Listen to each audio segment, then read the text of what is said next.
Shalom. I want to start off giving all praise, honor, and glory to Call Halal Allah Yahweh Bahashem Yahweh Shah Bahashem Rachak. Double honors to the apostles and elders of Great Millstone who taught me this truth. Peace and salutations to the Akim around the four corners of the earth, pushing the truth with faith and sincerity, risking their lives and their freedom to do so. Shalom to the Akwat and Akim out there listening and learning. Shalom to the confusion of faith, brethren, join onto our ranks. Once again, this is the brother Yawasop out of the GMS Cleveland Church, a fellow servant. Basically, Salakia. Basically, I'm doing, I was doing a series out of this book. I tend to show the title. I'm not going to do it today. But it's called What the Future Looks Like by Jim Al-Khalali.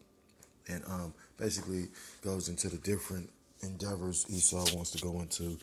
A few of them are genomics, robotics, AI, the Internet of Things. That's where it initially got me to grab the book, because it went into the chip, it went into the Internet of Things and how it doesn't per se say everything is going to be synced up with the chip, but I mean, you got to, what's the word? I can't think of the word. Just because sometimes you got to, it's like analytical thinking. Sometimes you got to use your brain, you know what I'm saying? Like, it's because, it's even a section in here that talks about smart materials. So, and I didn't read that section, but if anybody ever gets an opportunity, go look up that smart materials, because basically they want, normal, everyday. Also, like how you got these smart mops and smart brooms that are basically little robots that actually, you program it and it does the sweeping or mopping for you. So, basically, and then you're going into the 5G, and this cloud, which brothers through the spirit are bringing out things I didn't even know about that. That's all called law Yahweh by Hashem Yahweh Shah. That's all praises to the Most High, because and that's the point. I'm gonna start off with a scripture, 2 Corinthians 2:11. I tend to bring this out. At least Satan should get advantage of us, for we are not ignorant of his devices. And that's the perfect point for me to bring that scripture out, because, like I said, you got brothers that also are, for whatever reason, maybe the spirit leading them, moving them. They're bringing out videos on the chip. You got a few brothers that's doing it, a few elders and whatnot. Long story short, they're bringing out things I didn't know, like the one elder and I forget exactly where they're at exactly. I think I know his page is Yahweh Shah is coming, and I just literally, I know he does a series on the mark of the beast, and he kind of updates and whatnot, and he was talking about how everything basically you're gonna be able to like, especially with Google's, because you got multiple companies.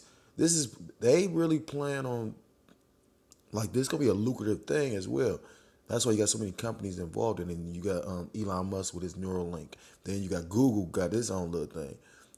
Google got some shit for you too, because Google got that Google Glass, and man, and at the end of the day, when you see how, I got a new series coming out, so I get a lot of inspiration from books because I read a lot. So at the end of the day, but I could basically is, in my opinion, you getting I mean, not just the occultic, the symbolism and the program and and all the left hand witchcraft that we go through on a daily basis in the society. You got all kind of programming. Like, I remember my earthly father had told me something when I was a child, and he was a wicked ass 2/3, a real wicked one, but at the same time, not to.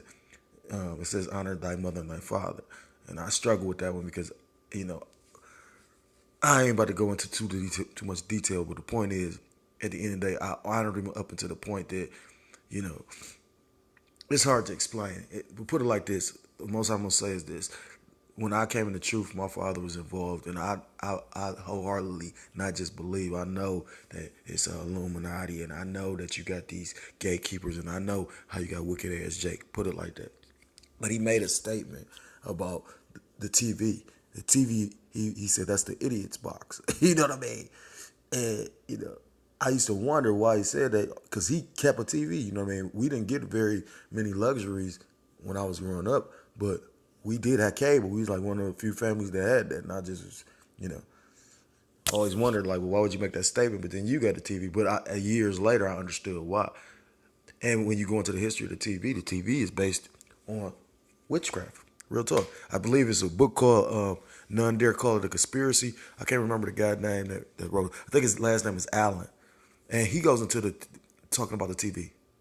But, you know, one of those occultic groups, I think it was the OTO, actually, you know, had, because basically it's like a crystal ball. Like that movie Black Mirror. I mean, not the movie, that series Black Mirror. Like, what do you think that Black Mirror is? It's like a crystal ball. It's sending and receiving, you know, messages. So yeah, they manipulate shit. 'Cause why do you think a company would pay $2 to $5 million for 30 seconds, you know, during the Super Bowl? Why do you think that? Because they understand the power of this TV. But not to digress, because like I say, I was gonna read this last little chapter, then I'm gonna go on to another subject. So this particular chapter out of the book, What the Future Looks Like, they're talking about teleportation and time travel, and this is by the actual author. Because each section, like each chapter, is an article by a different, like, like it's a term called futurist. So you got all these different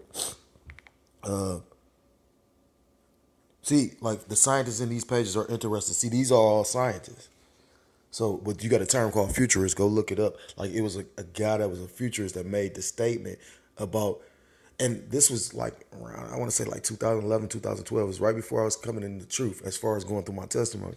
And I remember I was watching like something on Sci-Fi Channel, and it was a guy, and in this other book, I think his name is Reed or something. In this other book, they actually mentioned the guy's name, but the dude literally said how he was going to live forever, and if you try to stop him from living forever, he's going to kill you. He said this shit on national TV. Well, yeah, that's, you know, because, you know, that's a major cable network. You know, it wasn't Sci-Fi Channel. It was, want to say, Discovery, or it was one of the major networks like that. It was like either Discovery Channel, or it was some kind of series that was on. And I didn't understand at the time, but I understand now. He was talking about this transhumanist thing. So anyhow, you got people called futurists because they're looking to basically, well, Salaki, I'm gonna look at the term because I don't want to butcher it. Bear with me. Salakia. It says on the term futurist, and this is just a simple Google definition. Futurist, and Salakia, an adherent of futurism. Verse two, or not verse, but you know, definition two. A person who studies the future and makes predictions about it based on current trends. Adjectives relating to futurism or the futurist. So basically, that's the definition. This has got another one though. Adjective relating to a vision of the future, especially one involving the Department of Technology. So basically, a futurist is a person that is studies the future and makes predictions based on it, and they studying the technology of the future. That's why that guy, like I said, he already had knew about the human agenda. He probably knew about the chip, and you know that's why you got so many people with 5 and 6 of them in them, because they don't believe in anything beyond man. You know what I mean? They believe, you know what I mean? They think man is God. They and that's that same old lie that Satan has spent for, you know, they want to be so close to God because they think that, and that's a delusion the Most High put on them. You know what I mean? Like at the end, so I mean to digress once again, but so like I said, that's the definition of a futurist, and the author, this is his subject, or this is the chapter he wrote, and it says teleportation and time travel. Jim Al-Khalali, and these are all scientists. It says, I'm going to be deliberately provocative in this final chapter of the book. Much of what you have read is almost inevitably going to come to pass in the not too distant future. So I've been saying this since I've been reading out of this book and doing these lessons out of this book. Although they're trying to make it seem like, oh yeah, this is so far fetched. This, if they're speaking on it 9 out of 10, this shit is probably already in development. If not, it's already developed or what. You know what I mean? That's the power. One of the gifts of Satan. You know what I'm saying? His manipulation, his deception. You know what I mean? Like I said, you got to remember when you really go look at Star Trek with the beam me up Scotty with the teleporter thing. I mean, not the teleporter, with the communicators. You know, and then when somebody pointed out to me, he was like, "Man, that's a cell phone." When you look at it, then when they came out with the little cell phone, especially those little bitty ones, the flip phones. Remember back in the day when you had the little bitty flip phone? So I remember I had one, and my sister wanted me to trade mine with her for her phone. You know, now you got these smartphones. They been had this technology. You know what I mean? And the reason why that man can have information about something like that way back then is because he was a Mason. Just like how the guy that created The Simpsons, you know what I mean, he can always have all these different symbolism and different like events that's taking place inside his uh the Simpsons cartoons. It wasn't that he's fucking psychic or you know what I mean, like he's amazing. You gotta remember that's why certain musicians and entertainers be speaking on certain things, you know what I mean? So that, and then when you go look at the start of where the Simpsons come from, I mean, what's that chick name? Tracy Ullman, you know, which I think she's English, you know. But you never know. Like I said, you gotta remember, like, it's this book, and it talks about how, well, if you got any, if you, depending on how much research you have done, it tells you how, you know, the CIA and Hollywood basically are intertwined. You know what I mean? Like, I'm gonna stop there.